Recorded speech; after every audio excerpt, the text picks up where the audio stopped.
नमस्कार, मी डॉक्टर अमित मायदेव आणि मी sir H N Reliance Foundation hospital जे मुंबईमध्ये आहे त्याच्या इन्स्टिट्यूट ऑफ गॅस्ट्रो सायन्सेसचा चेअरमन आहे.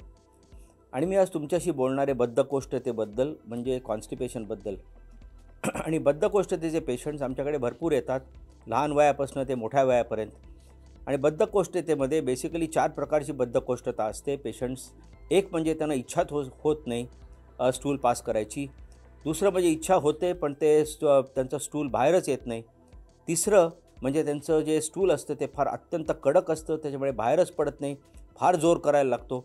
आणि चौथं म्हणजे वरचेवर त्यांना शौचाला जावंसं वाटतं पण एका वेळेलासुद्धा पोट साफ होत नाही.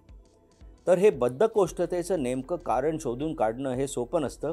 म्हणून आम्ही पेशंटचा बरोबर इंटरव्ह्यू घेतो, पेशंटशी बोलतो, काय ते खातात, किती पाणी पितात, फळं खातात की नाही, भाज्या खातात की नाही, भाकरी खातात का चपाती खातात, गहू खातात, या सगळ्याचं विचारपूस केल्यानंतर मग आम्ही ह्या कॉन्स्टिपेशनचा इलाज करतो. म्हणजे त्यांना बरोबर खाण्यापिण्याच्या पद्धतीबद्दल समजावून सांगतो, काय काय खायचं की ज्यांनी कॉन्स्टिपेशन अवॉइड करता येईल.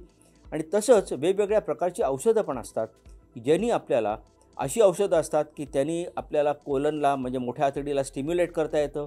काही औषधांनी आपल्याला जी आतमध्ये मळ जो तयार होतो त्याला नरम करता येतं, म्हणजे त्याला लुब्रिकंट लॅक्सेटिव्स म्हणतात किंवा सॉफ्ट लॅक्सेटिव्स करणारे म्हणतात. तिसरं, काही काही लोकांमध्ये ज्यांना इरिटेबल बाउल सिंड्रोम असतो त्यांना आम्ही थोडंसं मन शांत करायचं औषध देतो किंवा बल्क फॉर्मिंग एजंट्स देतो की ज्यांनी त्यांना एकाच वेळेला पण नीट पद्धतीने पोट साफ होईल. तर हे सगळं नीट केलं तर बद्धकोष्ठतेचा इलाज चांगल्याप्रमाणे करता येतो. धन्यवाद.